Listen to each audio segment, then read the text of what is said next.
Hello, I'm David Roger, General Counsel for the Las Vegas Police Protective Association. This will be our last segment of videos for SB 212, which is the use of force bill. And of course, this takes effect October 1st, 2021. The legislature felt it necessary to incorporate Graham versus Connor and de-escalation into statute. And so the statute generally says that before you use force, you have to try to de-escalate the situation. And if you have to use force, the officer is required to identify him or herself if the time permits, and of course use force which is objectively reasonable.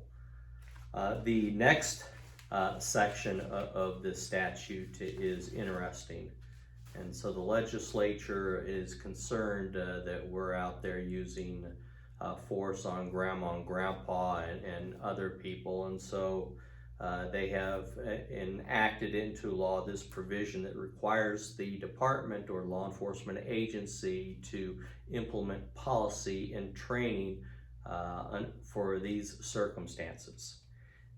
Each law enforcement agency shall adopt a written policy and provide training to a peace officer regarding the potential threat of serious bodily harm or death to the peace officer or others from a person who is, and this is the part that is interesting, A, is known or reasonably believed not to be armed with a deadly weapon, and B, is known or reasonably believed by the peace officer to be under 13 years of age, over 70 years of age, physically frail, mentally or physically disabled, pregnant, I don't know how you're going to figure that one out, suffering from a mental or behavioral health issue, or experiencing a medical emergency. So the department's going to have to train you on how to identify these particular individuals and know that they might not be dangerous.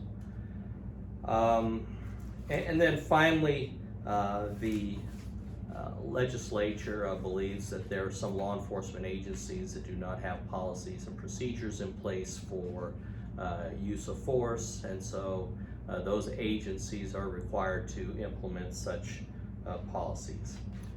So that is it for SB 212, use of force. As always, contact me at droger@lvppa.com and check out the mobile-friendly website, davidroger.us. Thank you.